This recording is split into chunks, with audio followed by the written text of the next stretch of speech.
Tardé, on m'informe que notre chef n'est plus pris dans les ascenseurs, alors je vous invite à l'accueillir très chaleureusement, votre chef, Paul Saint-Pierre Plamondon.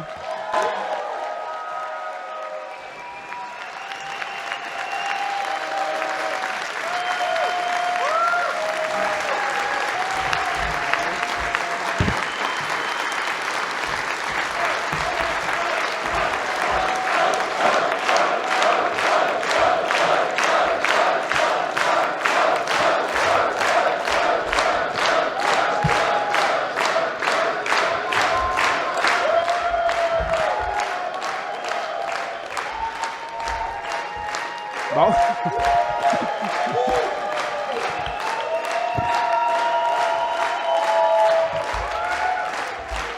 Mes chers amis, à nouveau, je vous l'ai dit dans les ateliers, mais je veux juste souligner à quel point on travaille bien. Je l'ai déjà dit dans d'autres conseils nationaux, notamment un qui était dans un contexte vraiment de pandémie. Je trouve que notre éthique de travail est impeccable. Je veux le dire parce que c'est frappant. Quand on vient d'un atelier à l'autre, puis on regarde le niveau de concentration, l'éthique de travail là, senti chez chacun des militants, je pense que c'est une de nos forces qu'on doit souligner. C'est une période exaltante pour militer au Parti québécois.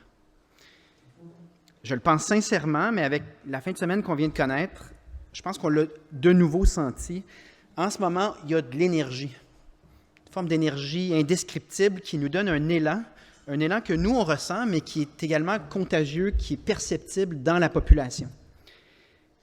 Il y a quelque chose qui est en train donc de se produire à l'échelle du Québec au complet. J'ai entendu Pascal Paradis parler de gentalonisation du Québec. C'est un concept assez particulier à définir, là.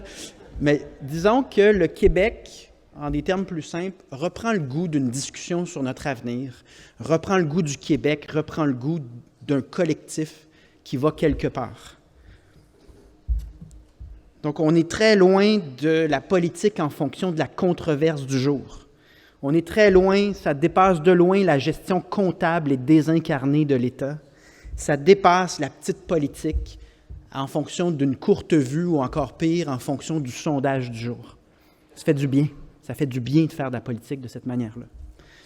Pendant longtemps, le Parti libéral et la Coalition Avenir Québec ont voulu nous faire croire que le destin collectif, c'est-à-dire autant notre histoire que l'avenir qu'on a à bâtir en commun, ça, ce n'était pas des vraies affaires, pour reprendre exactement leur langage. Je pense que les Québécoises et les Québécois, de plus en plus, sont en train d'envoyer un message limpide. Il n'y a aucune contradiction entre le fait de se soucier de notre avenir collectif, d'une part, et d'autre part, de s'occuper du quotidien et du bien-être de notre monde, et nous en sommes capables.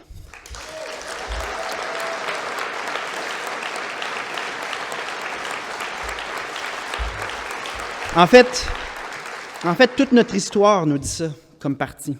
Je vais vous citer Gérald Godin, « Rêver aujourd'hui pour savoir ce que l'on fera demain ».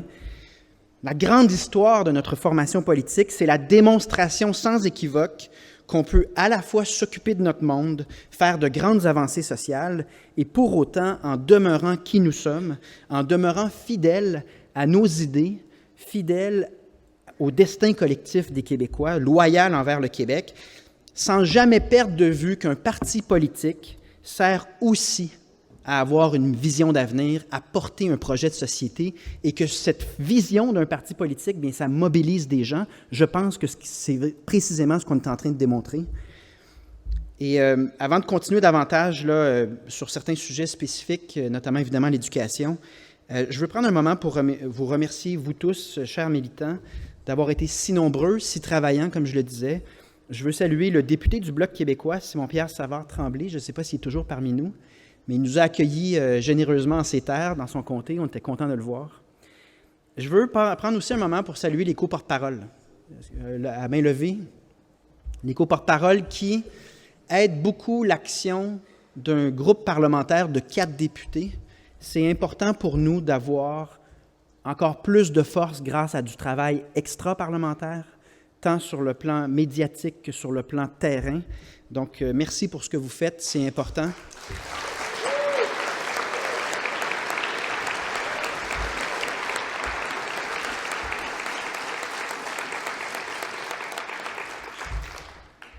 Parlons du sujet de la fin de semaine, l'éducation.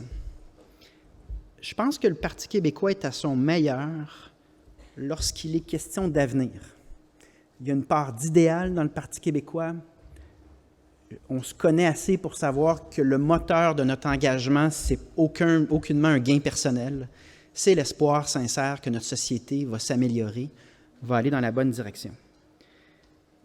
Je veux souligner quelque chose qui peut-être n'a pas été beaucoup dit. Un des premiers arbitrages qu'on a fait dans le cadre du budget de l'an 1, qui a été salué en termes de crédibilité et de solidité du travail, une des premières décisions qu'on a faites, c'est qu'on allait investir les nouvelles économies qui sont réalisées grâce à la fin du gaspillage fédéral, on allait le réinvestir notamment, substantiellement, en éducation. 500 millions par année de plus de manière récurrente, ça change la dynamique en éducation.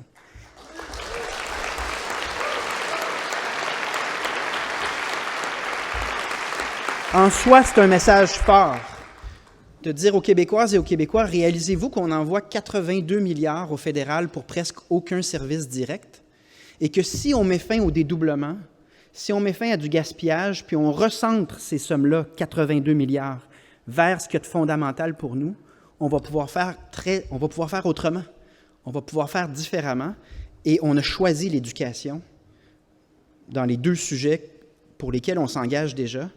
Donc, je suis très fier de cette décision-là. Un gouvernement péquiste va réinvestir massivement en éducation et ça va être possible parce qu'on se sera débarrassé d'un gouvernement de trop.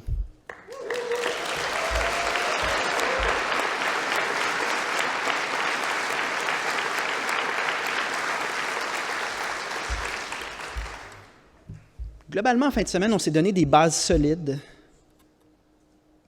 qui partent d'une prémisse courageuse qui est de nommer qu'il y a quelque chose qui ne fonctionne pas en ce moment dans notre système d'éducation, puis que ce n'est pas normal. C'est assez courageux de nommer l'injustice d'un système qui donne à des enfants, dépendamment de c'est qui leurs parents puis sont dans quel quartier, un avenir qui n'est pas équitable. J'ai écouté attentivement les conférences de M. Baillargeon et Mme Marois. J'en retiens la chose suivante. On doit absolument faire une commission parents 2.0. Et j'ai suivi avec intérêt vos débats que j'ai moi-même conduits durant 2 courses à la chefferie, où est-ce que j'ai pris position sur ces questions-là. Et je pense que ce qu'il faut réaliser, c'est qu'on a le potentiel, de manière très constructive, de convier tout le monde à un rendez-vous où est-ce qu'on dit « nous allons rénover le système d'éducation » et simultanément, nous allons réinvestir de manière massive dans le système. On veut que toute la population, toutes les parties prenantes, et que l'expertise soit au rendez-vous, de manière à ce qu'on tranche avec beaucoup de rigueur, avec du travail en amont, des questions qui ont été débattues en fin de semaine et qui sont totalement normales, là. C'est normal d'avoir des opinions divergentes sur le système qui est optimal pour notre système d'éducation en fonction de là où on part. Si on parle de calendrier, évidemment que c'est légitime qu'il y ait des débats, mais je pense que dans cette commission Parents 2.0, il y a le rendez-vous qu'on recherche et ça va attirer du monde. Notre fin de semaine démontre que les questions sont fondamentales, elles sont justes, elles sont importantes. Donc, moi, je nous invite à aller de l'avant avec ça. Et M. Baillargeon, précisément, disait qu'il faut que ces décisions-là de calendrier, de modèle optimal, soient fondées sur des données probantes. Bien, très bien, faisons ça. Et c'est pourquoi je vais donner suite à la proposition de M. Baillargeon de former dès maintenant un comité de savoir, un comité de sages, comme il le proposait, qui nous alimentera en termes de données probantes et qui saura également nous préparer, commencer à bâtir ce rendez-vous constructif que sera la commission Parents 2.0.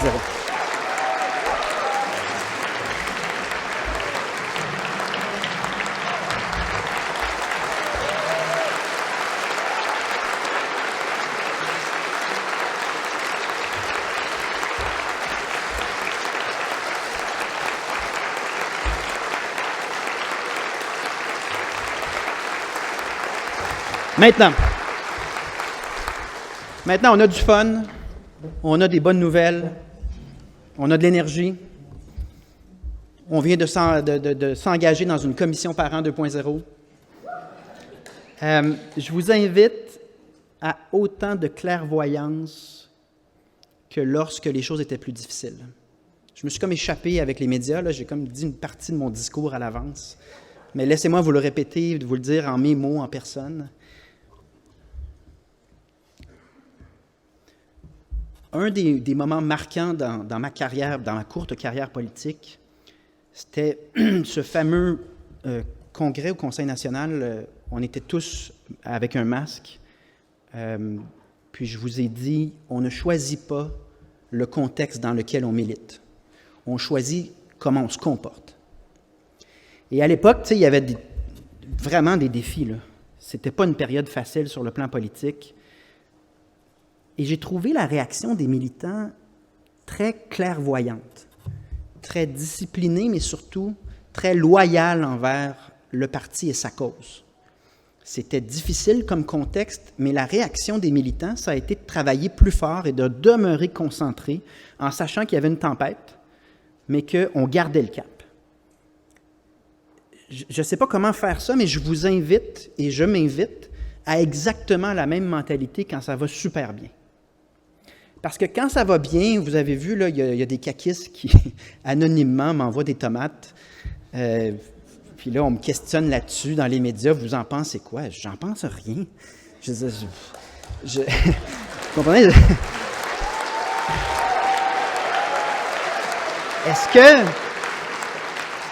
Est-ce qu'on va se laisser démobiliser ou déconcentrer par le succès et les conséquences du succès, c'est-à-dire toutes sortes de gens qui disent toutes sortes de choses, mais qui, au fond, n'apportent pas au débat public? Notre objectif demeure vraiment le même en toutes circonstances.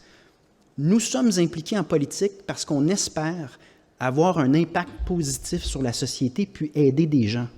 C'est ça le moteur. Donc, tant qu'on n'est pas là, tant qu'on a encore du travail devant nous, on va continuer à travailler avec une forme de modestie, de probité et la même clairvoyance que lorsque c'était difficile. C'est plus facile ce dont je parle en ce moment, parce qu'évidemment, il y a des soirées comme hier où est-ce qu'on est content de se voir, puis on a toutes les raisons de célébrer.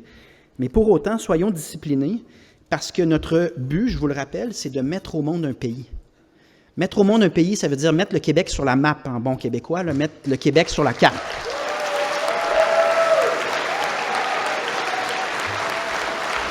Donc, c'est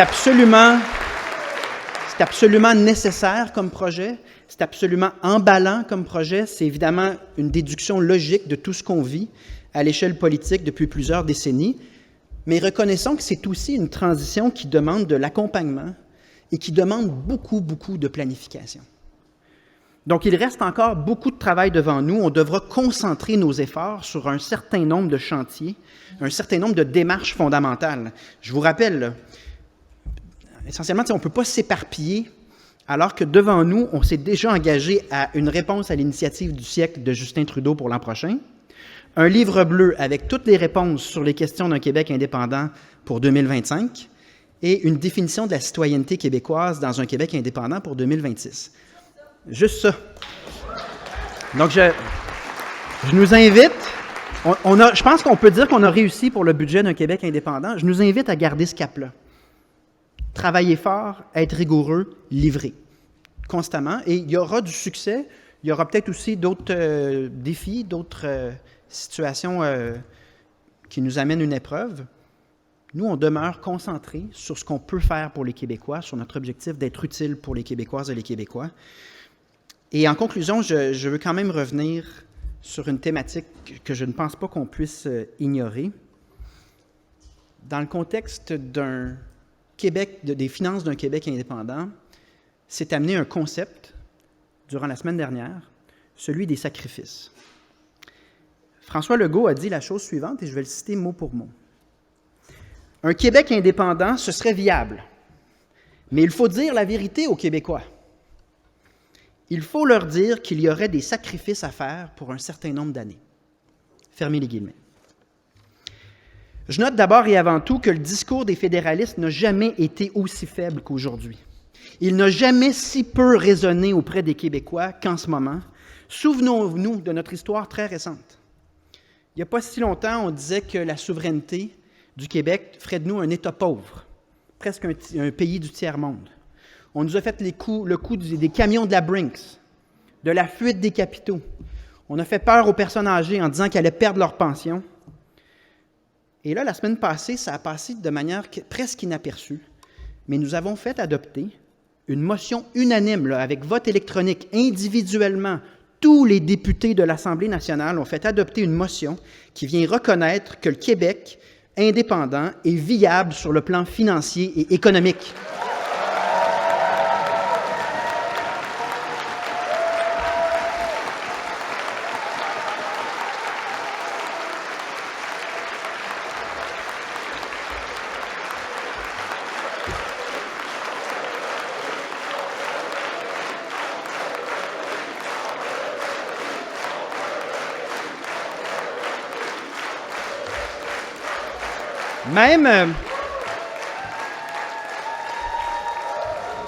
Même les libéraux ont voté pour. Puis là, ceux qui aiment beaucoup les échanges du Salon Bleu, là, puis la joute politique, vous noterez que là, François Legault et les caquistes narguaient les libéraux. Donc là, c'est un concours de qui s'avoue le plus en faveur de la viabilité financière du Québec indépendant. Puis moi, on est en retrait, les 4 députés du Parti québécois. Ouais, c'est vrai, ça. Ouais, ça, c'est vrai. Puis on les laisse parler. Donc, je note d'abord et avant tout que c'est un changement de contexte politique. Nous avons réussi à clore ce débat qui ont amené des affirmations sur la péréquation qui étaient absolument erronées. Et là, on est donc, dans le camp des fédéralistes, du côté de la CAQ notamment, on est donc contraint à parler seulement de la transition, du coût de la transition en disant « Attention, ça demande des sacrifices ». D'ailleurs, François Legault nous dit explicitement qu'il faut dire la vérité aux Québécois. Très bien, je le prends au mot. Donc, j'aimerais ça que le premier ministre nous dise la vérité et nous explique les sacrifices qu'on devra faire si nous demeurons dans la Fédération canadienne. Laissez-moi en nommer quelques-uns.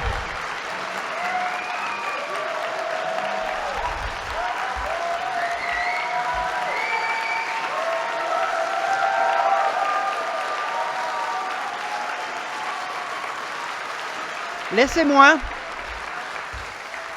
On veut parler de vérité, on va parler de vérité. Let's go. Bon. Laissez-moi faire une liste de ce que ça implique de demeurer dans le Canada en termes de sacrifices. L'insignifiance politique d'un Québec qui passe graduellement de 20 % dans la Fédération canadienne à 17 puis ensuite à 15 % dans quelques décennies.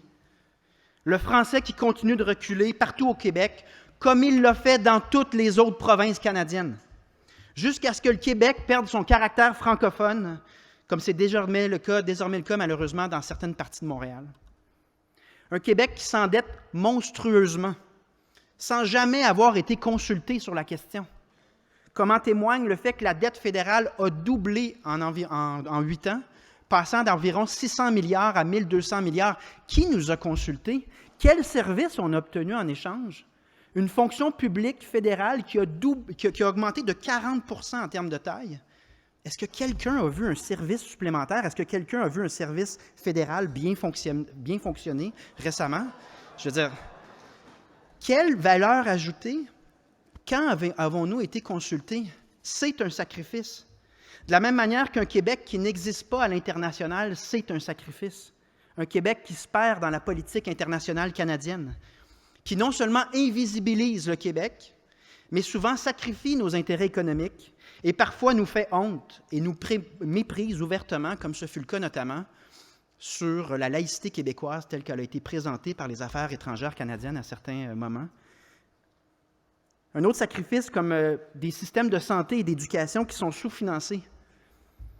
On est prêt à quémander pour obtenir le 6e de ce que ça nous prend pour soigner notre monde. Il me semble que c'est un sacrifice. Mais surtout, le sacrifice de léguer à nos enfants le déclin. Le statut d'un Québec qui glisse lentement vers une insignifiance politique, linguistique et culturelle, avec tout le mépris et le Québec bashing qui existe déjà, mais qui va s'accentuer au fur et à mesure que ce phénomène-là aura lieu. Comme le disait Pierre Falardeau en 2008, il y a un prix à abandonner. Les peuples qui meurent, ça meurt longtemps, puis c'est douloureux, puis ça fait mal. Il me semble que c'est un sacrifice qu'on devrait mentionner si on dit la vérité aux Québécois. Donc,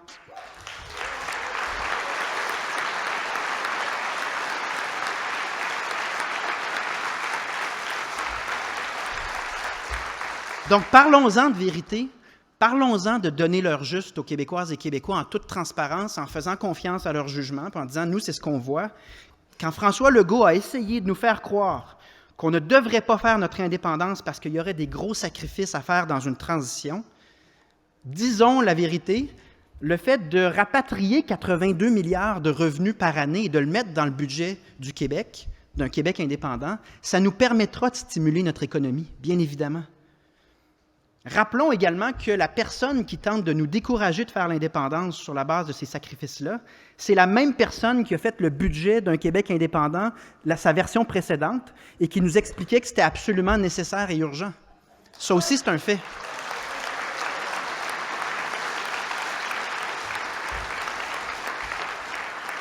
Donc, j'encourage François Legault et la CAQ à servir la vérité. Parce que de mon point de vue, il y a des limites à renier ce qu'on a déjà dit. Il y a des limites à renoncer à ce qu'on a déjà été. Et surtout des limites à induire les gens en erreur, par exemple, sur des questions comme la péréquation. Et je pense que l'exercice du budget d'un Québec indépendant aura permis de remettre les pendules à l'heure.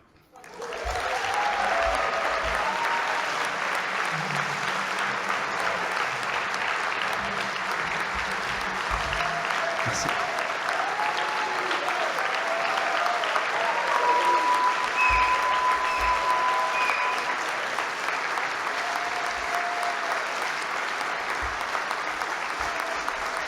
Donc,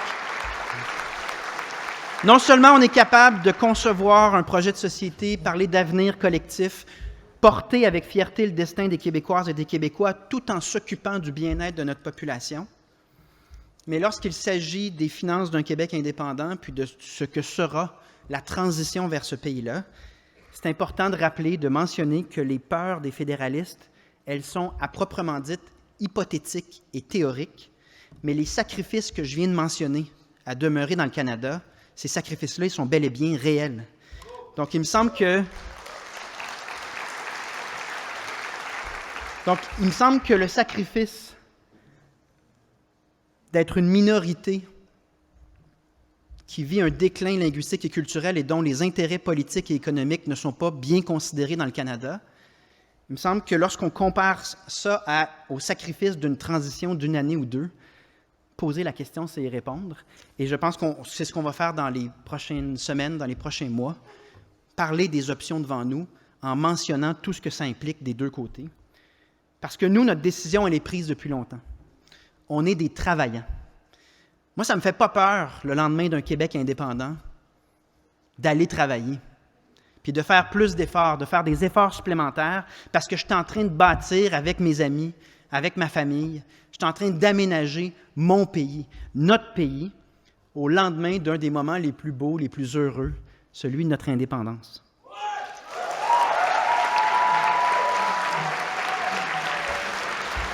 Et c'est exactement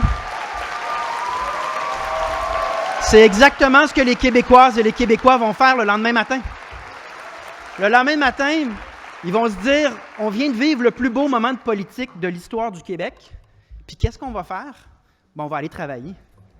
On va aller travailler, mais on ne travaillera plus, on ne sera plus dans un contexte où on essaie de nous faire peur. On va aller travailler avec fierté. Ça aussi, la fierté, ça a une valeur. Je sais que je ne peux pas le mettre dans le budget de l'an 1, mais si j'avais pu le quantifier, je l'aurais fait. Donc, évidemment qu'il y aura des choses à négocier, des choses à ajuster dans cette période de transition. Ça s'appelle une transition.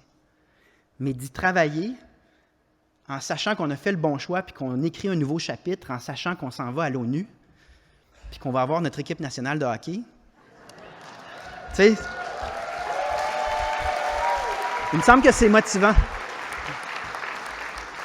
mais surtout de travailler avec la fierté, avec la pensée que nous aurons réussi de notre vivant à laisser à nos enfants un avenir meilleur que ce que nous aurons connu nous-mêmes.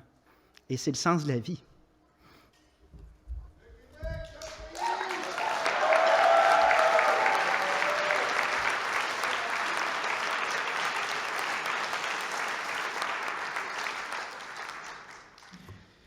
Donc, c'est un rendez-vous avec l'histoire qui nous attend, puis je pense vous avoir illustré qu'il ne faut pas le perdre de vue, que c'est là-dessus qu'on doit se concentrer, on ne doit pas l'oublier.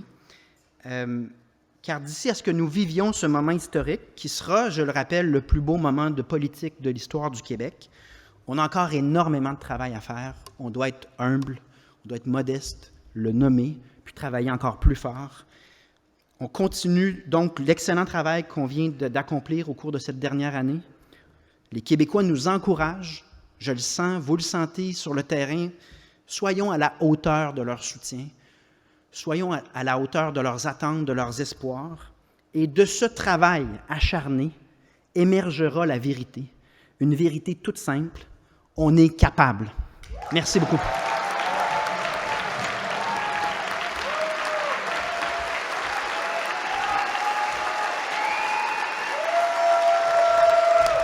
Là, les députés. J'invite les co-porte-parole à venir avec les députés, s'il vous plaît. Les co-porte-parole, s'il vous plaît. Hey, on se fait notre accolade.